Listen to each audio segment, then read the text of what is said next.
Olá!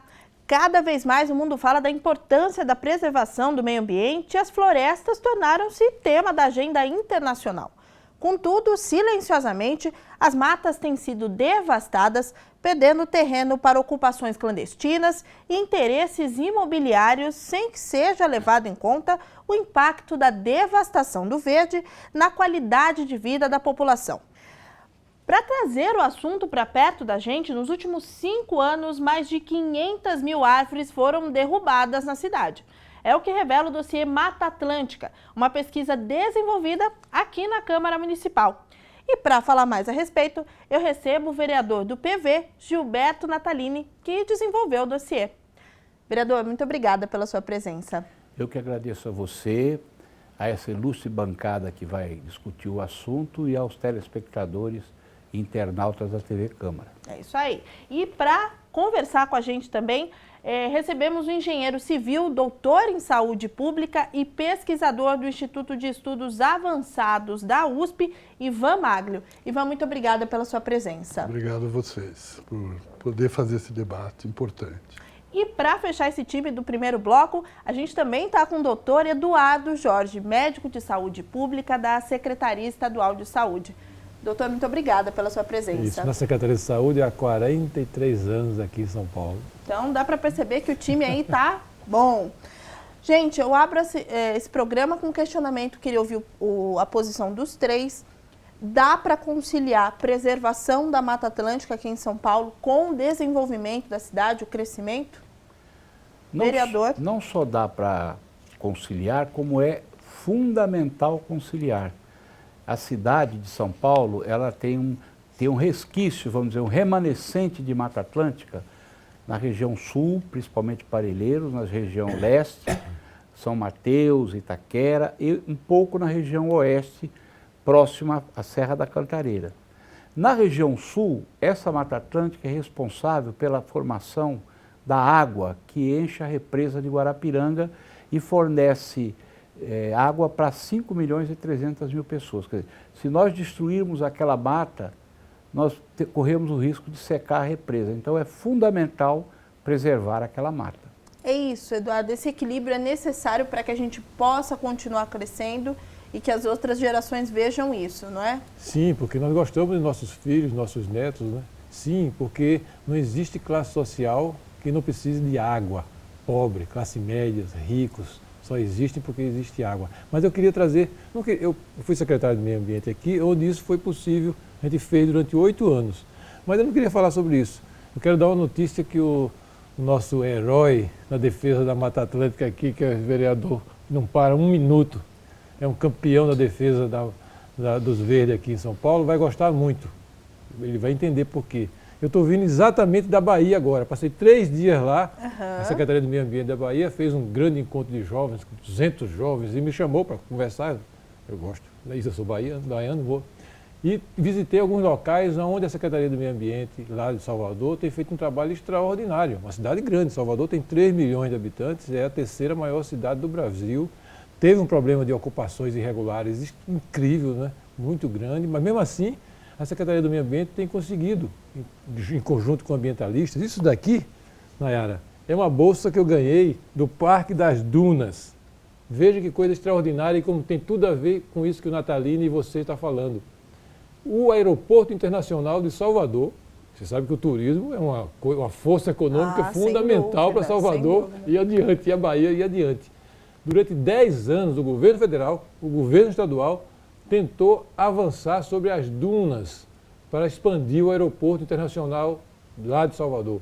Durante 10 anos, ambientalistas, esse nosso secretário do Meio Ambiente, que é um herói, o André Fraga, um menino novo, um arquiteto, um menino extraordinário, batalharam, e o aeroporto, uma empresa suíça, que ganhou a concessão, se ajeitou, modernizou. Eu estou vindo do aeroporto agora, está lindo o aeroporto da Bahia e as dunas foram salvas.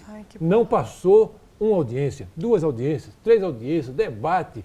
E os ambientalistas mostraram de como aquelas dunas, e esse Parque das Dunas é gigante, ele tem mais ou menos uns 3 ou 4 vezes o tamanho do Ibirapuera ou do Parque do Carmo, é essencial para manter a infiltração, para manter a proteção, que lá tem ventos incríveis que vêm no mar, ali servem de uma certa barreira para os ventos chegarem mais assim, amigáveis na cidade. E a infiltração, lagoas, área de restinga, fauna, o Parque das Dunas está lá.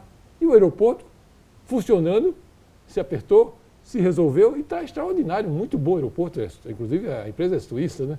Então veja como isso é possível fazer. Um aeroporto mais importante do estado da Bahia, que é o 4º maior estado do Brasil, respeitou o Parque das Dunas. O Parque das Dunas hoje é o maior centro de educação ambiental de toda a Bahia.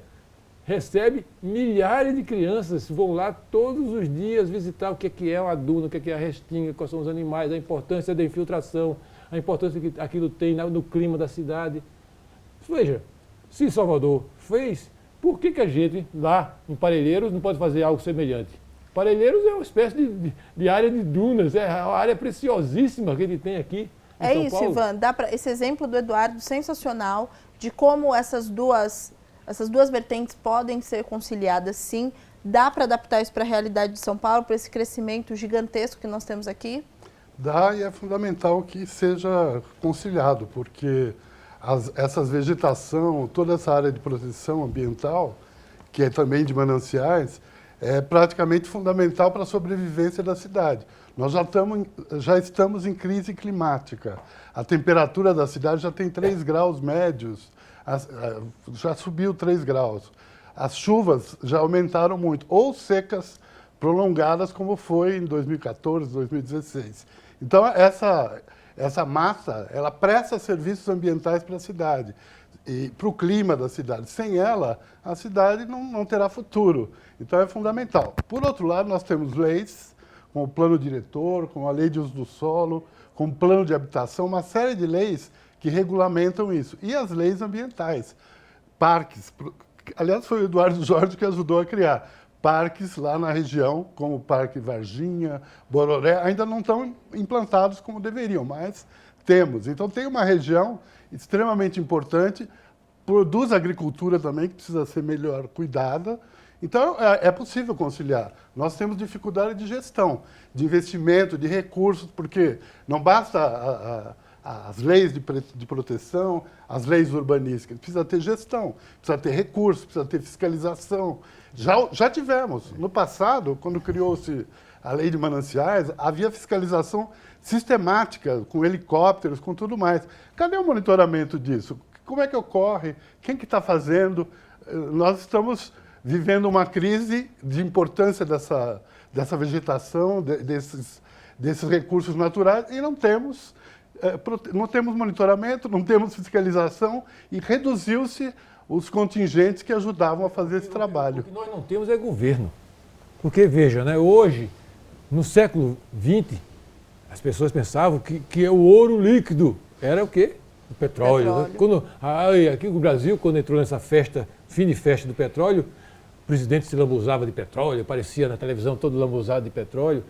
E isso era ouro líquido no século passado, quando não se sabia ainda os malefícios que o combustível fóssil tem para a saúde do planeta. Agora já se sabe, aquecimento global, um dos fatores principais é o uso abusivo do combustível fóssil.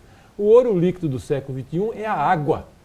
É a água. Então, é isso aí, é governo que vive no século XX, no século XIX. Para que serve ser governo municipal ou governo federal se não tem capacidade de garantir água para as crianças, para a população de que mora na maior cidade mundial do hemisfério sul? É melhor não ser governo. E é isso que está acontecendo.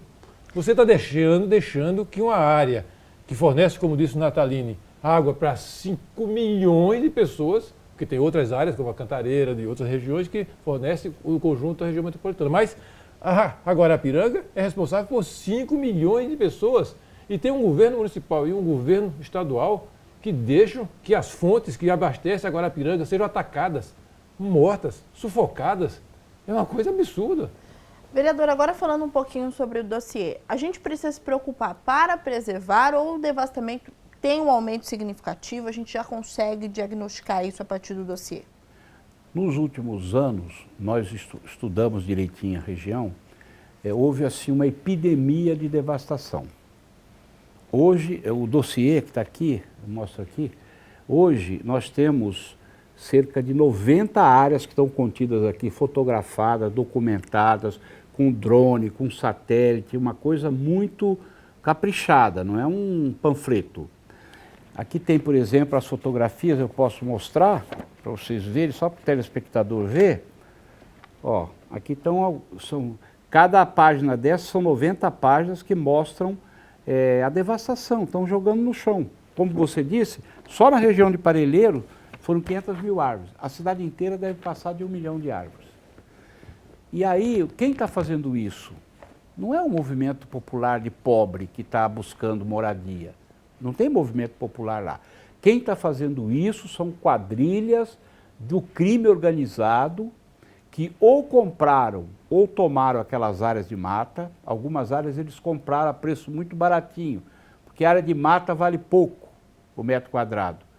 Então, e eles estão devastando criminosamente, jogando no chão com trator, com fogo, com motosserra, estão dividindo, loteando e estão vendendo. O nosso cálculo é que se eles venderem todas as áreas só de Parelheiros, dá R$1 bilhão de arrecadação para o crime organizado.